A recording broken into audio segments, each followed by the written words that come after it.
There is nothing scarier in the points and miles world than this.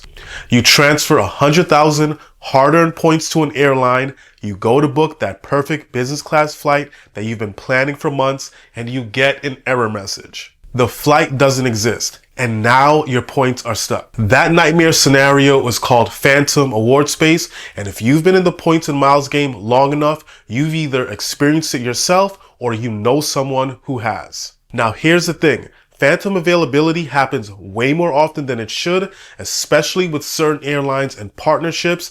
But here's the good news. It's almost entirely preventable if you know what to look for. In this video, we're going to show you exactly what phantom award space is, why it happens, which airlines are the worst offenders, and most importantly, the exact step-by-step process to make sure it doesn't happen to you. By the end, you're going to know how to verify award space before you ever transfer a single point. First, let's define what we're dealing with. So phantom award space is when an airline loyalty program shows an award flight as available to book, but when you actually try to book it, the seat doesn't exist. It's like getting catfished by an airline search engine. You see the seat, you get excited, you transfer your points, and boom, error message, the flight can't be booked. Now here's why this is such a big deal and why you need to take precautions. Most point transfers from credit card programs, we're talking about Chase Ultimate Rewards, Capital One miles, Build Points, etc. These transfers are a one-way street. Once they're transferred out, you can't transfer them back in. So if you transfer 100,000 points to an airline program and the flight that you wanted turns out to be phantom space, those points are now stuck in that airline program and you can't get them back. You can't then transfer those same points to somewhere else. So why does phantom space even happen? These are the three main reasons. Sometimes there's a communication lag between the airline systems. Partner airlines don't always update award inventory in real time.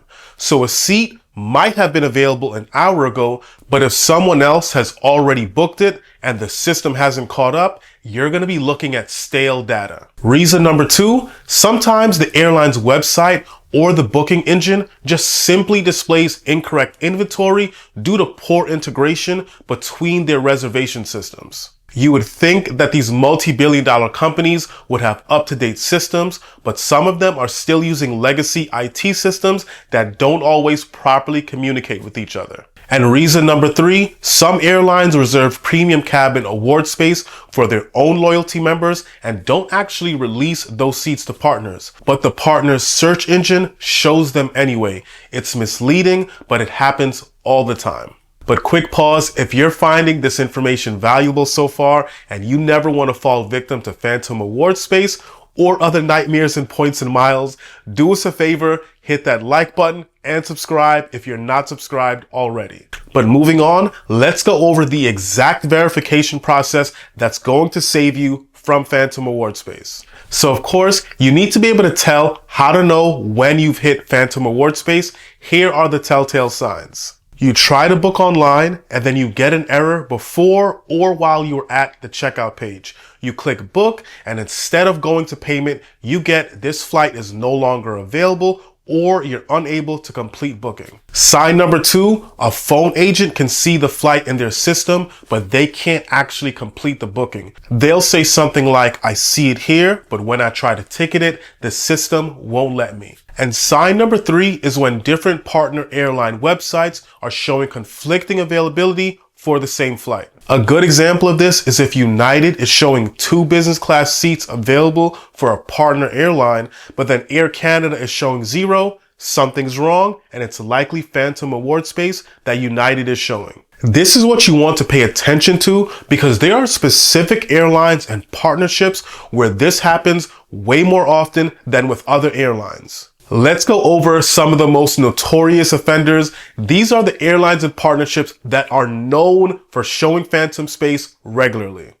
Screenshot this list on screen. Now, this doesn't mean that you should never use these programs. It just means you need to be extra careful and vigilant and verify the space before transferring your points. A good example that happens all the time, you're trying to use JetBlue miles to book a Japan Airlines flight to Tokyo. You see the availability on JetBlue's website, you get excited, you transfer your Chase points to JetBlue, and then it errors out when you're trying to book. Or you're trying to book Qatar Q Suites using JetBlue miles, same issue.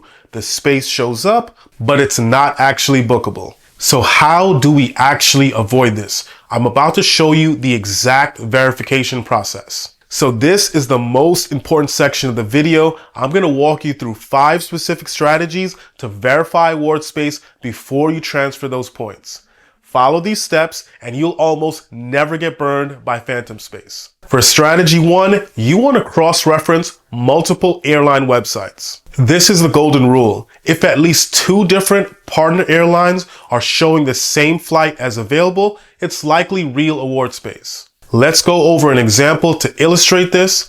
Let's say you want to book a Japan Airlines flight from San Francisco to Tokyo using JetBlue miles. You find the flight on JetBlue's website and you see it available, but don't transfer yet. You'll then need to go to another partner's website, like American Airlines in this example, and search for the exact same flight. Japan Airlines and American Airlines are both One World partners, so if the space is real, then American should see that space as well. British Airways and Cathay Pacific are also One World partners, so if you can see the same flight available on at least 2 of these partner websites, you know you're good to go. The space is real. Here's a quick reference guide for which websites to use when cross-checking by alliance. For Star Alliance, you'll want to cross-check these airlines: United, Air Canada, and Avianca LifeMiles. I would make sure to use all 3 together. And for One World, like we were just discussing, British Airways and Cathay Pacific, because those are the most reliable.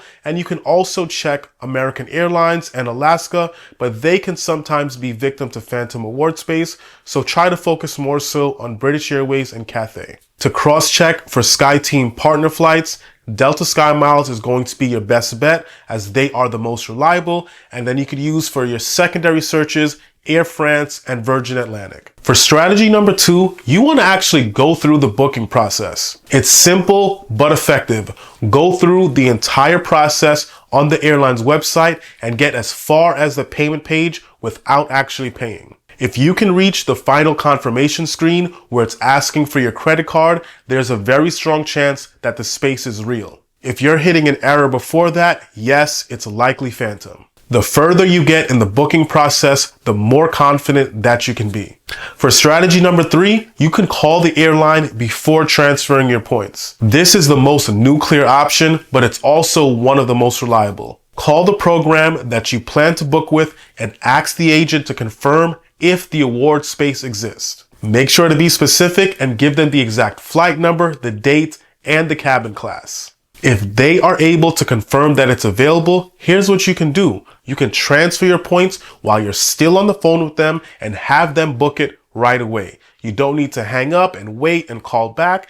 Just transfer your points while you're on the phone with them and book it. Do note that some programs like Air Canada's Aeroplan will charge a phone booking fee. That can be around $20 to $30, but it is worth it if you're transferring 100,000 plus points. You can think of it as insurance. For the 4th strategy, you can ask the airline program to hold the award ticket before you commit to transferring the points. This isn't available everywhere, but when it is incredibly valuable. Some programs that do allow award holds are Air France and KLM's Flying Blue, American Advantage, Turkish Airlines Miles and Smiles, and Virgin Atlantic's Flying Club. The hold is not going to be a 100% guarantee that the space is real, but it's a very strong indicator. If the system lets you place a hold, the space probably exists. Now here's the truth. The most reliable way to avoid phantom space entirely is just to book with the airline that's actually operating the flight. The root of the phantom space issue is that there's always a communication error between the partner's programs and the operating carrier's inventory system. But when you book directly with the operating carrier, you're looking at their real-time inventory. There's no middleman, no lag, and no miscommunication. So if you want to fly Japan Airlines, then it's best to book with JAL Miles if possible. And now that they're transfer partners with Capital One, Bilt, and Rove, you have quite a few options to get those points into their program. Now, I know what you might be thinking. What if you've already transferred your points and you've gotten burned? Here's what you can do. The worst has happened. You've transferred your points. The space has turned out to be phantom. And now your points are stuck in a program that you didn't want them to be stuck in. Here's your action plan. Try to be flexible. You can look at alternative routes, different dates, and even different airlines within the same alliance. Your original plan might be dead, but maybe there's another way that you can use those points effectively. Maybe you wanted to fly business class to Tokyo in April and that's not available. Can you go in May? Or can you route through a different city? Or can you just fly with a different Star Alliance carrier altogether? Maybe you can't go with ANA, but maybe you could use those miles on United. Another option that you can try is to request a transfer reversal. And I'm going to be honest with you, this is not something that's going to be working all the time. It only happens in rare cases, and that's typically when it's the airline that made a very clear error. Here's everything that you need to remember. Never transfer your points until you verified that the space is real. Cross-check with at least 2 partner airline websites. Do a dummy booking and get all the way to the payment page. Call the airline if you're transferring a large amount of points. Know who your repeat offenders are. And when in doubt, book direct with the operating carrier. Look, phantom award space is frustrating, but it is avoidable if you take the time to verify before you transfer. The 5 minutes that you spend cross-checking availability could save you from losing 100,000 points or more and having them stranded.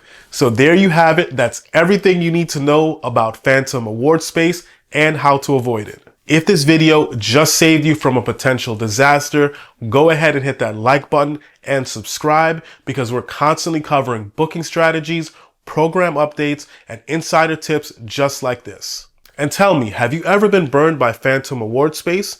What airline was it?